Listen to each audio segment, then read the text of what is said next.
Om Jnanatimirandhasya Jnananjana Shalakaya Chakshurin Militam Yena Tasmai Shri Gurave Namaha. There are different classes of people in human society. We tend to judge different classes of people according to how much income they have. Previously, in Indian society, there was very strongly the caste consciousness. Bharatiya Samaj mein Jati Buddhi, Prabal. I'm saying in Hindi, you can translate it into Kannada. Previously in Indian society, the caste consciousness was very strong. But nowadays we tend to judge people's position more in terms of how much money they have. From the Vedic perspective, there's a different way of classifying people altogether. That classifies people in terms of their behavior and spiritual realization. According to this classification, many of the people who are considered high class in modern society are actually very low class. It's too difficult for you. So what to do? Where's Shankar? He's going to translate. Otherwise we can, I can, if I speak in Shuddh Hindi, then they can follow. Huh? It's almost the same. All the languages are the same. We have another translator. Well,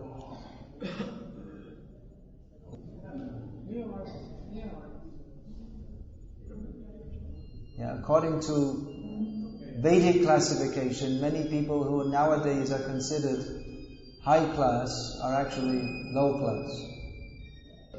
Because many people who have lots of money, we often see people in the modern age, they're earning lots of money, but they spend most of it in the pub. So, according to Vedic classification, drinking alcohol, smoking, vyabhichar, meat eating, these are considered very low class habits. In Vedic classification, in modern society, one is considered high class if he has lots of money and lots of facility to indulge the senses. But in Vedic culture, someone is considered very high class if they control the senses. In Vedic culture, one who indulges the senses is considered to be like an animal. Because the animals have no concept of sense control. In human society, there is consciousness of higher duty or dharma. That we have, dharma means consciousness of a higher principle within the universe. That we are not here simply to indulge our senses. That there is higher order within the universe, and we must be obedient to that. In human society, there is education. Education means to see the order within the universe and adjust ourselves to that. So that is being attempted in modern science. Studying the order within the universe and seeking to exploit nature for our sense enjoyment. It's studying the order within the universe and seeking to exploit nature for man's sense enjoyment. I'm sorry, you're not used to this, it's a little difficult. Sorry, this may be a little difficult to translate. It's not the sort of thing we talk about normally. So you please translate this. This is difficult to translate because it's not the kind of subject that we normally discuss. Yeah, but I want you to translate this also. No, but what I just said, I want you to translate that also. That this subject is difficult to translate because we're not accustomed to discuss this, which indicates that we're going more towards the level of the animals than the devas.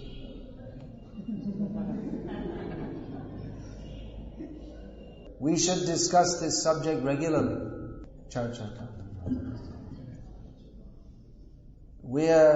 Then what are we discussing?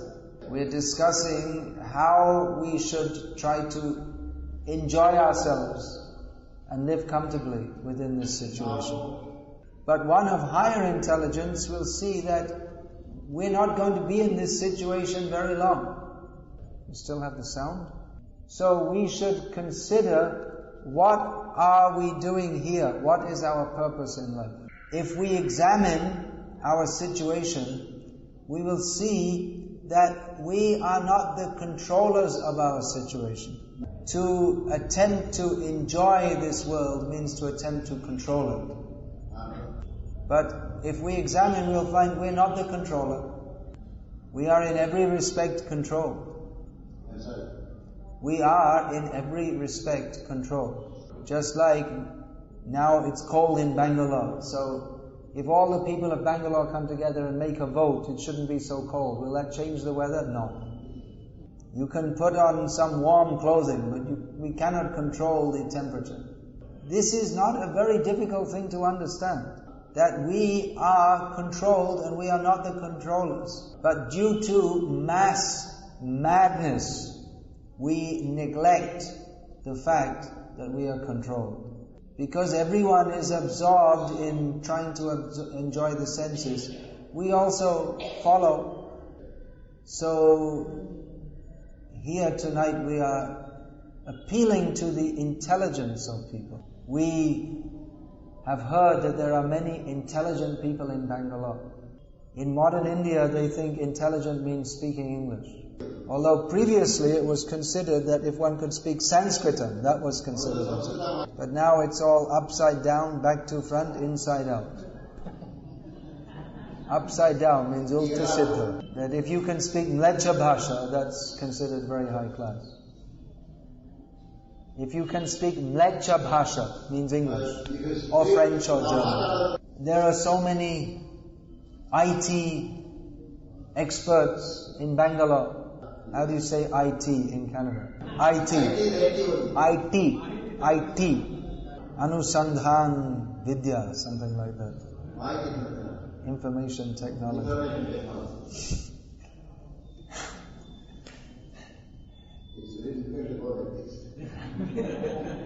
We'll give you prasad afterwards. That will nourish your brain cells. But according to Vedic understanding, most people engaged in the IT industry are fools, intelligent fools. Now, how is it possible to be an intelligent fool? It's like saying cold fire. It's an opposite. How can it be possible? So how can you be an intelligent fool? Well, we're not saying that only the people in the IT industry are foolish. Everyone is foolish. But the IT people are more intelligently foolish. Everyone is foolish because they're not considering what is the actual purpose of life. And actually, if you have more intelligence, but you use it to act like an animal, then that's actually, you're more of a fool. If one is actually intelligent, he should consider what is the purpose of life. Why are we suffering in this world? How can we be free from repeated birth and death? Who is God and what is our relationship with Him? One who is actually intelligent asks these questions. Now, we see in Bangalore and in India, and there are so many spiritual paths. But actually, most of these simply cater to people's foolishness. Most of the gurus, so-called gurus nowadays, they don't address these questions. What is the purpose of life? They may give you some formula for reducing stress, or they'll give you some idea how you can interact with people better. But it's all aimed at how to live in this world and be happy in this world. But it's all bluffing, because there is no happiness in this material world. So, an actual spiritual teacher, the first thing they should point out is that everything, as Lord Krishna states in Bhagavad Gita, Dukhalayam ashashvatam. The nature of this material world is miserable and everything is temporary. An actual spiritual teacher, the first thing they should point out is that everything in this material world is miserable and temporary. Dukhalayam ashashvatam. If a so-called guru promises us blessings and shanti and so many different things, but does not teach us that the nature of this material world is miserable, then he is not a proper teacher. Simply giving blessings how you can be a success in this material world, that is another form of cheating. Because there is no success, there's no actual success. Even if you become Bill Gates or what's his name? Azim Premji or something. Yeah, all these famous rich people. But their end is the same as ours. Born in ignorance, die in ignorance. That's all. Parabhavas tavad abhoda jata yavanna jigyasata atmatattvam. According to Shastra, everyone is a failure unless they inquire into Atma Tattva, the science of the soul. Who am I? Who is Bhagavan? People are very dull-headed nowadays. Means manda buddhi. They have cow dung in their heads. They say that in Canada. In Bengali, if someone is dull-headed, Matai gobor ache. Bengali log bole. What do they say in Canada? Means? But what do they say? Foolish person has what got in his head? Cow dung. Same thing. Alright. Cow dung in the head. No brain. So, what is the purpose of life? How can we know? Ved Shastra gives the clue. Ved means Vidya. Ved means Vidya. So, Vedas gives us information how to live in this world, but ultimately how to come out from this world. The essence of Vedas is given in Bhagavad Gita. In Bhagavad Gita, Lord Krishna establishes his position and the position of the jivas. He tells us, Dukhalayam ashashvatam, this material world, everything here is temporary and miserable. But he tells us of another world also. Parastasmatu bhavam vyanto vyaktat sanatanaha. Beyond this material world, which is created and destroyed again and again, there is the spiritual world. And in that place, there is no birth, no death, no suffering, no ignorance. Lord Krishna establishes his superior position, Bhagavan Krishna. If we are to accept Bhagavad Gita, then we have to accept that Krishna is, as stated in Bhagavad Gita, Paramam Purusham Divyam. He is the Supreme Personality of Godhead. Again and again in Bhagavad Gita, Lord Krishna establishes his supermost position. Mataf Parataram Nanyat Kinchidasti Dhananjan.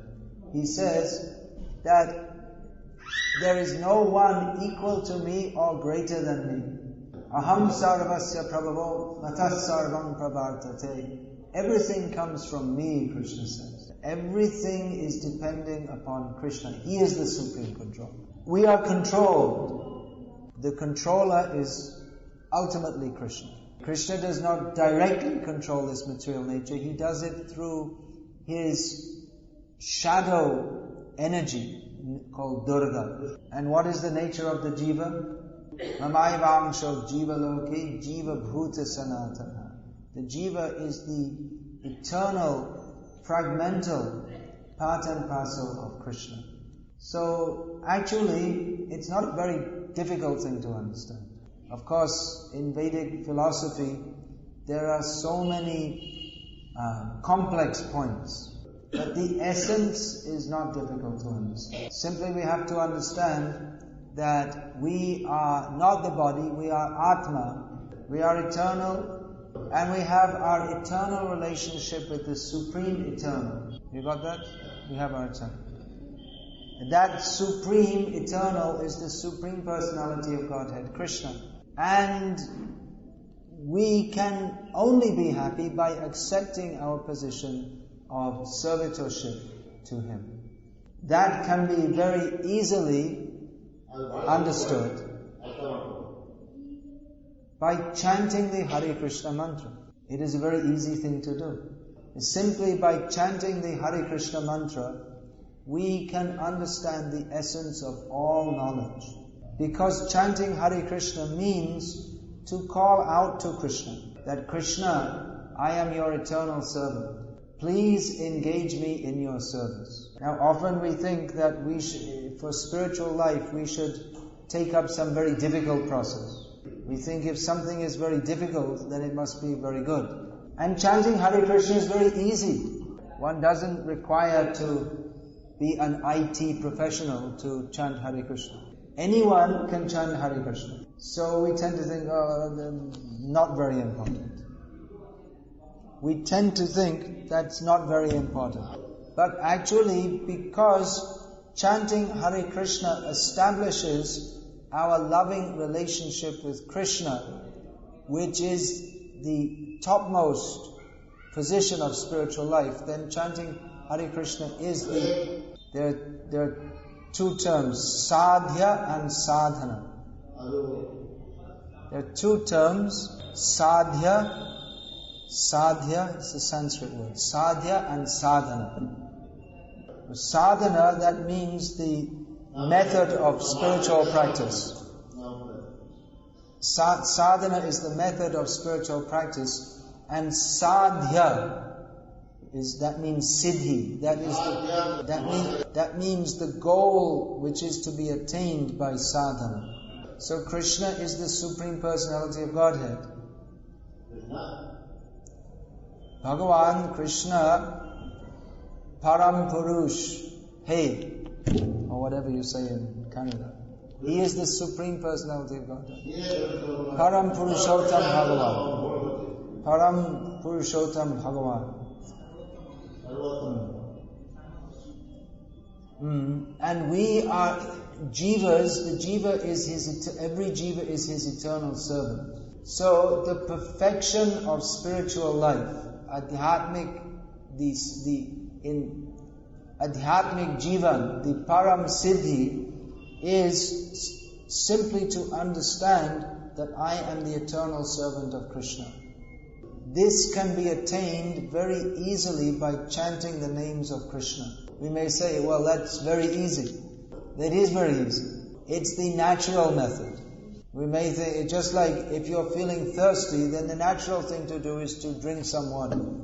It's also possible to put water in through drip, but that is not the natural method, nor is it as effective as drinking water. So because chanting Hare Krishna is easy, that's actually a demonstration of how it's the natural and best process. And that is practically seen, that by chanting Hare Krishna, so many people all over the world, their life is becoming fully Krishnaized. It is not a matter of Hindu religion, but so many people all over the world are chanting Hare Krishna and their life is becoming spiritualized. Because this chanting process, this appeals to the soul. This is sadhana for the soul. This is not some cheating process to help us to try to forget Krishna more. But it is genuine spiritual life. Genuine spiritual life means to understand who is supreme and act in that relationship. So the verdict of all the Vedic literatures is that Krishna is supreme, and the param dharma of the jiva is to serve Krishna. That can best be affected by chanting the names of Krishna. There's much more to say, but this is the essence. Please chant Hare Krishna. We also have many books to explain these topics more. But the essence is simply to understand, I am the servant of Krishna. Krishna is the Supreme Personality of Godhead. There is nothing greater than Krishna. And there is nothing better for us to do than to serve Krishna. By serving Krishna and by chanting His holy names, we become free from birth and death. We go to the spiritual world, where we can serve Krishna eternally. This is the ultimate goal of life. So we request you, please chant Hare Krishna. You will not find anything better. If you travel all over the world and you can see so many things and try so many things, but you won't find anything better than chanting Hare Krishna. You can go to so many different ashrams and follow so many different paths, but you won't find anything better than chanting Hare Krishna. This is the natural dharma of the soul. So, Hare Krishna. Is there any question about this?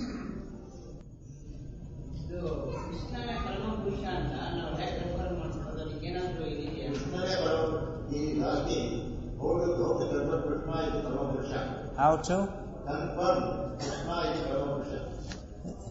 to confirm that Krishna is supreme? That we accept on the basis of the Vedic literature. How else can we know? Veda means knowledge of that which is beyond our, that which is attainable simply through the senses.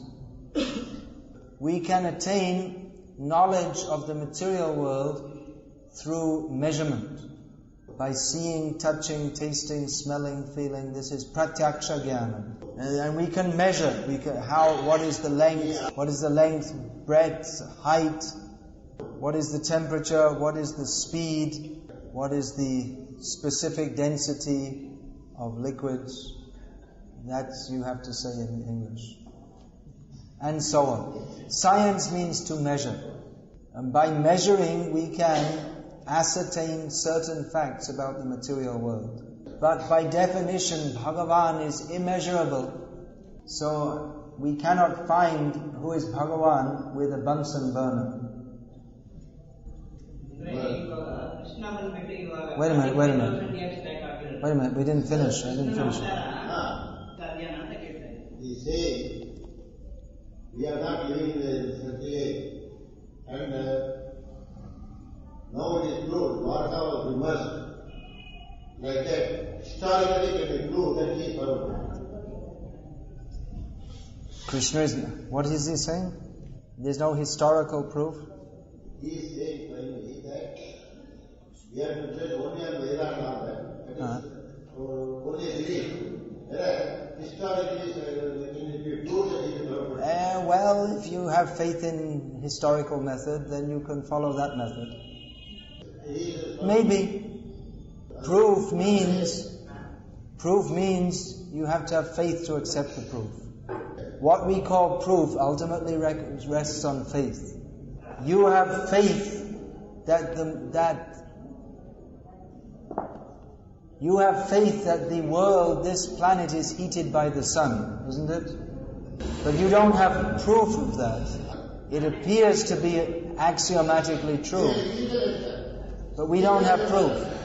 If we don't want to accept something, then we won't accept any proof. According to Buddhists, there is nothing, so there's nothing to be proved or nothing to be disproved. So at some point we have to accept on faith. Now there were some oceanographical excavations by one Dr. Rao, who found in the area of Dwarka so many submerged buildings. Yeah, okay, so translate that, please. So that helps you to accept that what is described in Shastra about Krishna being in Dwarka is true. But that doesn't, no single Muslim or Christian has any more faith in Krishna because of that. So we can accept that as maybe secondary evidence. But primary evidence is Ved Shastra. And ultimately it rests on faith. Science also rests on faith. Everything rests on faith. So it's just a matter of where you want to put your faith. But we should see the result of how we place our faith.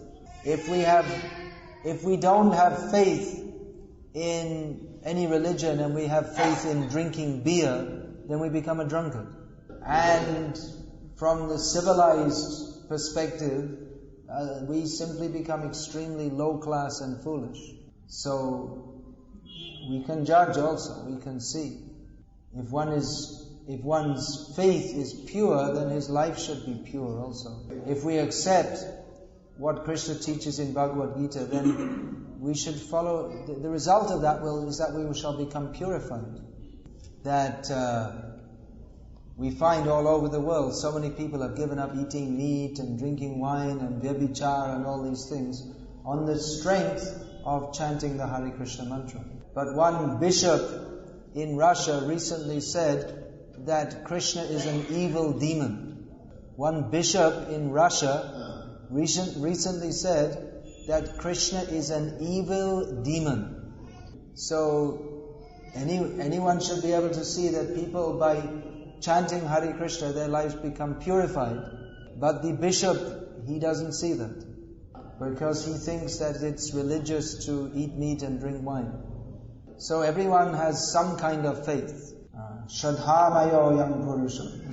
Everyone has some kind of faith, but we should see what is the result of that, of following that. So yes, there were excavations near Dwarka,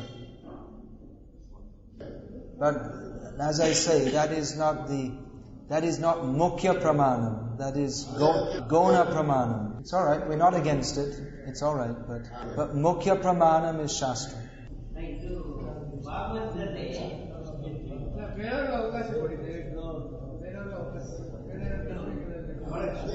But I think his question was, can we establish that Krishna is 100% God based on what he performed activities 5,000 years ago? If we accept... His question was, can we establish that Krishna is 100% God? If we accept what's stated in Shastra, yes, we can. Krishna,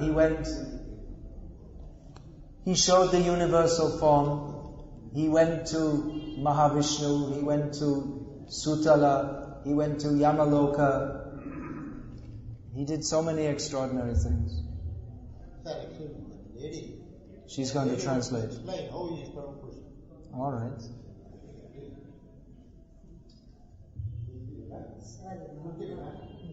I hope she doesn't have an impersonal understanding.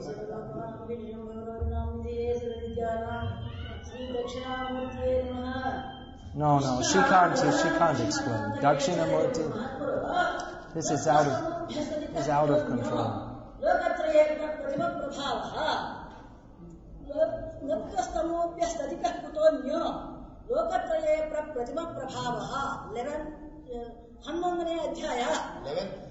Chapter.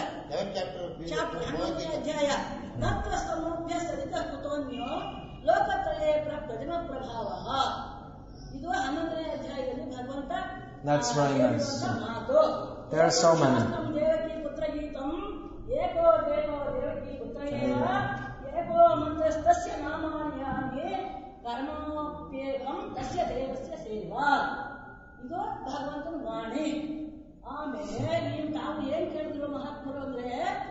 Krishna ಉತ್ತಮೋತ್ತಮ ಪುರುಷ ಅಂತ ನಾವು ಹೇಗೆ ನಂಬೋದು ಅಂತ ನಾವು ಕೇಳ್ತೀವಲ್ಲ, ನಾವೆಲ್ಲ ನಮ್ಮ ತಂದೆ ಮಕ್ಕಳು ಅಂತ ನಾವು ಹೇಗೆ ನಂಬೋದು? ಇದಕ್ಕೆ ಪ್ರಶ್ನೆ ಹೇಳಿ, ಈ ಪ್ರಶ್ನೆ ಬಿಟ್ಟರೆ ಹೇಳಿ. So you accept. ನಾವೆಲ್ಲ ನಮ್ಮ ತಂದೆ ತಾಯಿ, ನಮ್ಮ ತಂದೆ ಮಕ್ಕಳು ಅಂತ ನಾವು ಹೇಗೆ ನಂಬೋದು? ನಾವು ಹೇಗೆ ನಂಬೋದು? ನಮ್ಗೇನು ಗೊತ್ತು? ನಾವು ಯಾರು ಮಕ್ಕಳು ಅಂತ ನಮ್ಗೇನು ಗೊತ್ತು? The thing is that the question is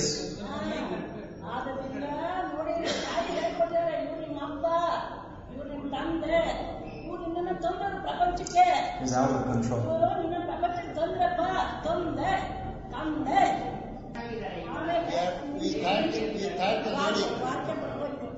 The thing is, excuse me.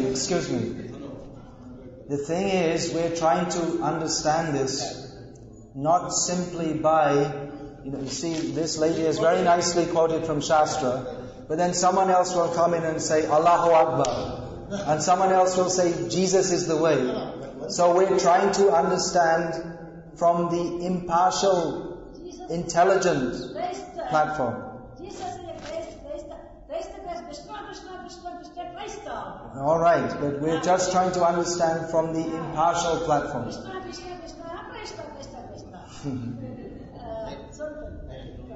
Alright, let's chant Hare Krishna. This is out of control.